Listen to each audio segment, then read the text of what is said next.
കേരള സർവകലാശാല ന്യൂസിൻ്റെ യൂട്യൂബ് ചാനലിലേക്ക് എല്ലാവർക്കും ഹൃദ്യമായ സ്വാഗതം. ഈ ചാനലിലൂടെ വിവിധ പാഠ്യവിഷയങ്ങളെക്കുറിച്ചുള്ള ക്ലാസ്സുകൾ, മറ്റ് വിവരങ്ങൾ, മോഡൽ ക്വസ്റ്റ്യൻസ്, എക്സാം ടിപ്സ് എന്നിവ ലഭ്യമായി തുടങ്ങുന്നതാണ്.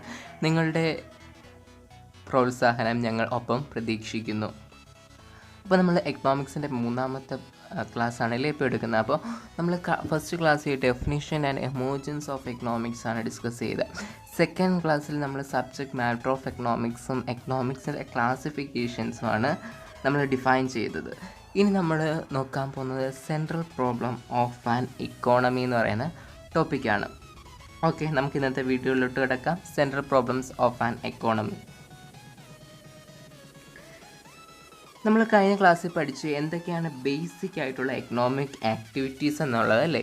Production, consumption, exchange, distribution of goods and services are the basic economic activities. അപ്പോൾ നമ്മൾ പഠിച്ചു കഴിഞ്ഞ ക്ലാസ്സിൽ പ്രൊഡക്ഷനും കൺസംഷൻ, അതൊക്കെ exchange, distribution of goods and services എന്നൊക്കെയാണ് നമ്മുടെ ബേസിക് ആയിട്ടുള്ള എക്കണോമിക് ആക്ടിവിറ്റീസ്. നമ്മുടെ എല്ലാ സൊസൈറ്റിയും കുറേ സെൻട്രൽ ആയിട്ടുള്ള പ്രോബ്ലംസ് ഫേസ് ചെയ്യുന്നുണ്ട് അല്ലേ. അതിൽ വൺ ഓഫ് ദി മെയിൻ ആയിട്ടെന്ന് പറയുന്നത് സ്കേഴ്സിറ്റി ഓഫ് റിസോഴ്സസ് ആണ്. അപ്പോൾ every society faces the problems of scarcity of resources and this will leads to problem of choice. അപ്പോൾ ഈ സ്കേഴ്സിറ്റി ഓഫ് റിസോഴ്സസ് എന്ന് പറയുന്ന പ്രോബ്ലം എന്തിലേക്ക് വഴിതെളിക്കുന്നു? ദ പ്രോബ്ലം ഓഫ് ചോയ്സിലോട്ട് വഴിതെളിക്കുന്നു. Therefore, the choice is the central problem of any economy. അപ്പോൾ choice എന്ന് പറയുന്നത് ഒരു മേജർ പ്രോബ്ലമായിട്ട് എല്ലാ എക്കോണമിയിലെയും ഒരു മേജർ പ്രോബ്ലമായിട്ട് മാറിക്കൊണ്ടിരിക്കുകയാണ്.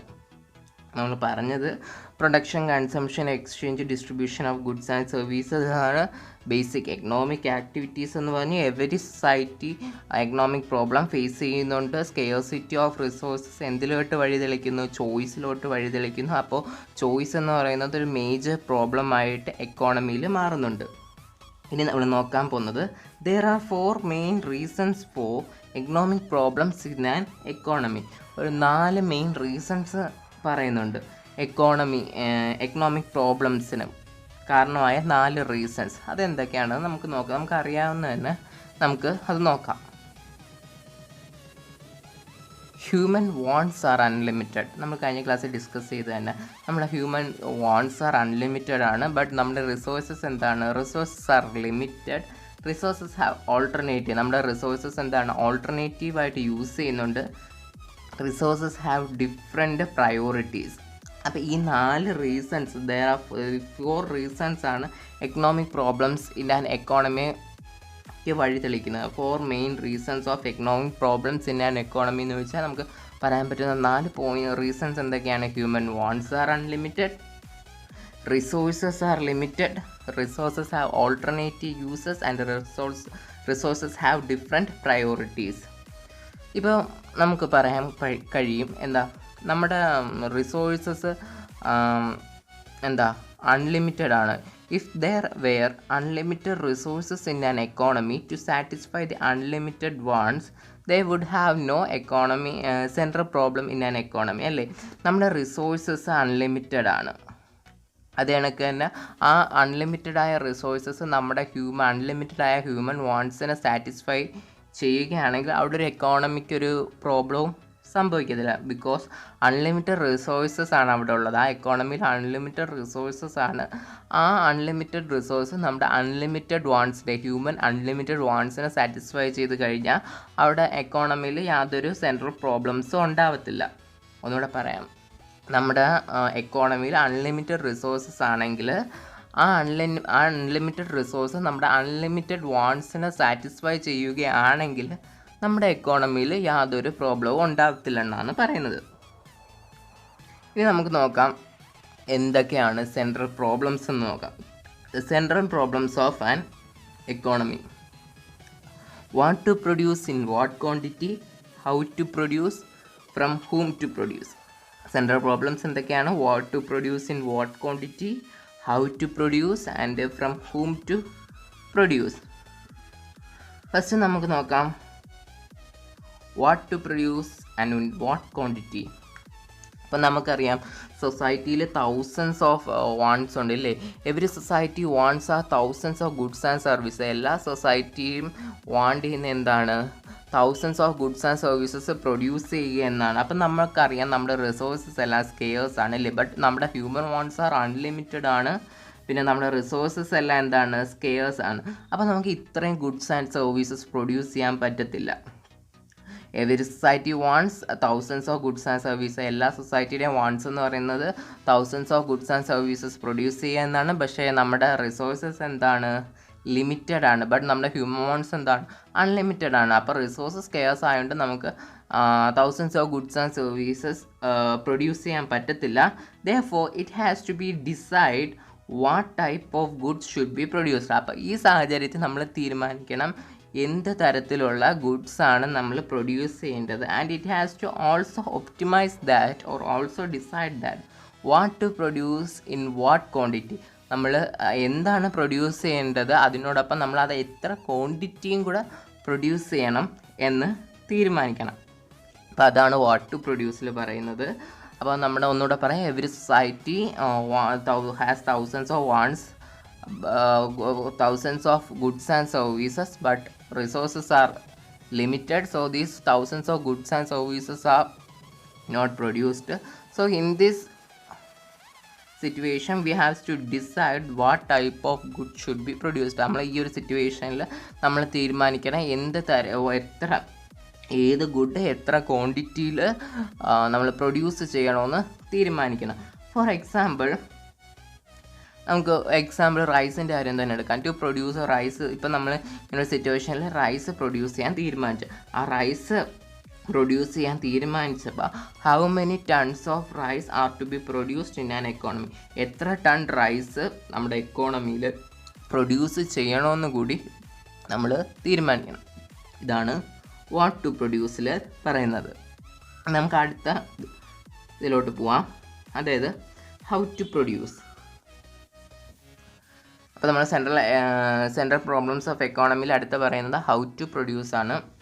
How to produce implies which method of technique of production. How to പ്രൊഡ്യൂസിൽ പറയുന്നത് എന്താണ്, വിച്ച് മെത്തേഡ് ഓർ ടെക്നിക്സ്, നമ്മൾ എങ്ങനെ ഏത് ടെക്നിക്ക് ഉപയോഗിച്ചാണ് പ്രൊഡക്ഷൻ നടത്തുന്നത്, അല്ലെങ്കിൽ ഏത് മെത്തേഡ് ഉപയോഗിച്ചാണ് പ്രൊഡക്ഷൻ നടത്തുന്നതെന്നാണ് നമ്മുടെ ഹൗ ടു പ്രൊഡ്യൂസിൽ പറയുന്നത്. അപ്പോൾ രണ്ട് ടെക്നിക്ക് ഇവിടെ പറയുന്നുണ്ട്, അത് നമുക്ക് നോക്കാം.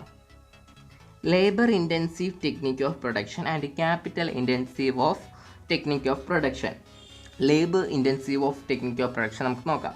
Labour intensive of technique of production is the technique which use more amount of labour less amount of capital. വളരെ സിമ്പിളാണ്. Labour intensive technique of production എന്ന് പറഞ്ഞാൽ മോർ എമൗണ്ട് ഓഫ് ലേബർ, ലേബറിൻ്റെ അളവ് കൂടുതലായിരിക്കും, ലെസ് എമൗണ്ട് ഓഫ് ക്യാപിറ്റൽ കുറവായിരിക്കും. Capital intensive technique of production എന്ന് പറയുന്നത് it is a technique in which more amount of capital less amount of labour. Labour ഇൻറ്റൻസീവിൻ്റെ നേരെ opposite more amount of capital ആയിരിക്കും, കൂടുതൽ amount capital ആയിരിക്കും, less amount of labour ആയിരിക്കും.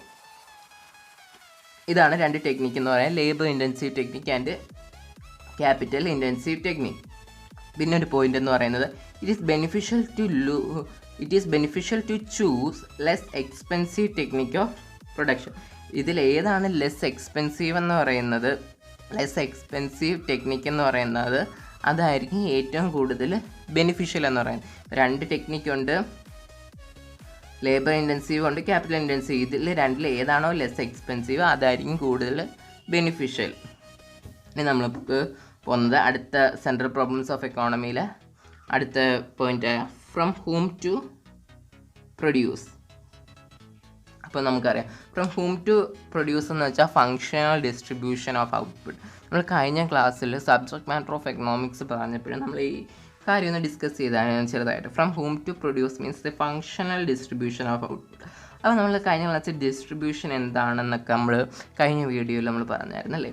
അപ്പോൾ നമ്മൾ ഇന്ന് ഇപ്പോഴും അത് തന്നെയാണ്, ഒന്ന് റിപ്പീറ്റ് ചെയ്യാൻ ഡീറ്റെയിൽ ആയിട്ട് നോക്കുന്നതേ ഉള്ളൂ. It implies the distribution of output among the owners of the factors of production. അപ്പം ഡിസ്ട്രിബ്യൂഷൻ ഓഫ് ഔട്ട്പുട്ടാണ് ഇവിടെ പറയുന്നത്. ഫ്രം ഹൂം ടു പ്രൊഡ്യൂസിൽ എന്ന് പറയുന്നത് it implies the distribution of output among the owners of the factors of production. Distribution of output among the owners of the factors of production. അപ്പോൾ factors of production ഏതൊക്കെയാണെന്ന് നമുക്കറിയാം അല്ലേ. Land, labour, capital, organisation or entrepreneur. അപ്പം ഇതിനൊക്കെ നമ്മൾ reward കൊടുക്കും. ആ റിവാർഡിനെയാണ് നമ്മൾ എന്താണ് ഡിസ്ട്രിബ്യൂഷൻ ഓഫ് ഔട്ട്പുട്ട് എന്ന് പറയുന്നത്. അപ്പം അതാണ് എന്തെന്ന് പറയുന്നത് ഫ്രം ഹോം ടു പ്രൊഡ്യൂസിൽ പറയുന്നത് land, labour, capital, organisation, rent. അതിൻ്റെ റിവാർഡ് എന്തൊക്കെയാണ്? Rent, wage, interest, profit. അപ്പോൾ ഫ്രം ഹോം ടു പ്രൊഡ്യൂസിൽ പറയുന്നത് ഫങ്ഷണൽ ഡിസ്ട്രിബ്യൂഷൻ ഓഫ് ഔട്ട്പുട്ടാണ്. ഫങ്ഷണൽ ഡിസ്ട്രിബ്യൂഷൻ നമ്മൾ കഴിഞ്ഞ ക്ലാസ്സിൽ ഡിസ്കസ് ചെയ്തതാണ്. Distribution of output among the owners, അതായത് നമ്മുടെ ഫാക്ടർ ഓഫ് പ്രൊഡക്ഷന് റിവാർഡ് കൊടുക്കും. ആ റിവാർഡ് ഏതൊക്കെയാണ്? Rent, wage, interest, profit. അതിനെയാണ് നമ്മൾ ഫങ്ഷണൽ ഡിസ്ട്രിബ്യൂഷൻ എന്ന് പറയുന്നത്. ഇതാണ് നമ്മൾ ഫ്രം ഹോം ടു പ്രൊഡ്യൂസിൽ ഡിസ്കസ് ചെയ്യുന്നത്. നമുക്ക് വേറൊരു രീതിയിൽ പറഞ്ഞാൽ അലോക്കേഷൻ ഓഫ് സ്കേഴ്സ് റിസോഴ്സ്, നമ്മുടെ സ്കേഴ്സ് റിസോഴ്സിൻ്റെ allocation, fully utilisation of resource, നമ്മുടെ വിഭവങ്ങളുടെ fully utilisation, growth of resources and efficiency of production. നമ്മുടെ ഗ്രോത്ത് ഓഫ് റിസോഴ്സ്, നമ്മുടെ റിസോഴ്സിൻ്റെ growth, efficiency in production and distribution are the basic economic problems in an economy. അപ്പോൾ basic ആയിട്ടുള്ള economic problems എന്ന് പറയുന്നത് എന്തൊക്കെയാണ്? അലോക്കേഷൻ, നമ്മുടെ സ്കേഴ്സ് ആയിട്ടുള്ള റിസോഴ്സിൻ്റെ അലോക്കേഷൻ പറഞ്ഞു, പിന്നെ ഫുള്ളി യൂട്ടിലൈസേഷൻ ഓഫ് റിസോഴ്സസ്, പിന്നെ ഗ്രോത്ത് ഓഫ് റിസോഴ്സസ്, നമ്മുടെ റിസോഴ്സസിൻ്റെ growth, efficiency in production and distribution are the basic economic problems of any economy. അപ്പോൾ എല്ലാ എക്കോണമിയിലും ഇതൊക്കെ ആയിരിക്കും എന്തെന്ന് പറയുന്നത് ബേസിക് പ്രോബ്ലംസ് എന്ന് പറയുന്നത്. അപ്പോൾ ആദ്യം തൊട്ട് ഒന്നുകൂടെ ജസ്റ്റ് ഒന്ന് പറയാം. നമ്മൾ ബേസിക് എക്കണോമിക് ആക്ടിവിറ്റീസ് പറഞ്ഞ് production, consumption, exchange and distribution. പിന്നെ നമ്മൾ പറഞ്ഞത് സ്കേഴ്സിറ്റി ചോയ്സിലോട്ട് വഴിമാറുന്നു. അങ്ങനെ 4 മെയിൻ റീസൺസ് പറഞ്ഞു. Human wants are unlimited, resources are limited, resources have an alternative uses, resources have different priority. പിന്നെ നമ്മൾ സെൻട്രൽ പ്രോബ്ലംസിലോട്ട് വന്നു. What to produce in what quantity എന്ന് പറയുന്നത് നമ്മുടെ human wants are unlimited but the scarce limited. And എന്ത് produce ചെയ്യണം, അത് എത്ര ക്വാണ്ടിറ്റിയിൽ പ്രൊഡ്യൂസ് ചെയ്യണമെന്ന് പറയുന്നത് what to produce. How to produce എന്ന് പറയുന്ന technique, which method can apply, നമ്മൾ ഏത് മെത്തേഡിൽ പ്രൊഡ്യൂസ് ചെയ്യണം. അതിന് 2 മെത്തേഡ് നമ്മൾ പറഞ്ഞു, labour intensive, capital intensive. From whom to പ്രൊഡ്യൂസിൽ പറഞ്ഞത് ഫങ്ഷണൽ ഡിസ്ട്രിബ്യൂഷൻ ഓഫ് ഔട്ട്പുട്ടാണ്.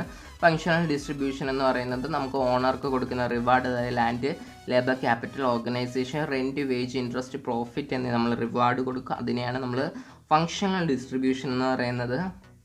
പിന്നെ നമ്മൾ പറഞ്ഞത് അലോക്കേഷൻ ഓഫ് സ്കേഴ്സ് റിസോഴ്സസ്, പിന്നെ full utilisation of resources, growth of resources, efficiency in production and distribution are the basic economic problems of an economy. അപ്പോൾ ഇതോടെ നമ്മുടെ central problems of an economy എന്ന topic complete ചെയ്തിരിക്കുകയാണ്. ഇനി നമുക്ക് അടുത്ത ക്ലാസ്സിൽ പ്രൊഡക്ഷൻ പോസിബിലിറ്റി കർവ് PPC ഒന്ന് ഡീറ്റെയിൽ ആയിട്ട് നോക്കാം. അപ്പം എല്ലാവർക്കും ഇന്നത്തെ ക്ലാസ് ഇഷ്ടമായെന്ന് പ്രതീക്ഷിക്കുന്നു. പിന്നെ എന്തെങ്കിലും ഡൗട്ട്സോ കാര്യങ്ങളോ ക്ലാസ്സിനെ കുറിച്ചുള്ള ഫീഡ്ബാക്കോ സജഷൻസോ എല്ലാം നിങ്ങൾക്ക് കമൻറ്റ് ബോക്സിൽ കമൻറ്റ് ചെയ്യാവുന്നതാണ്. ഓക്കെ, നമുക്ക് see you in next class. Till then by.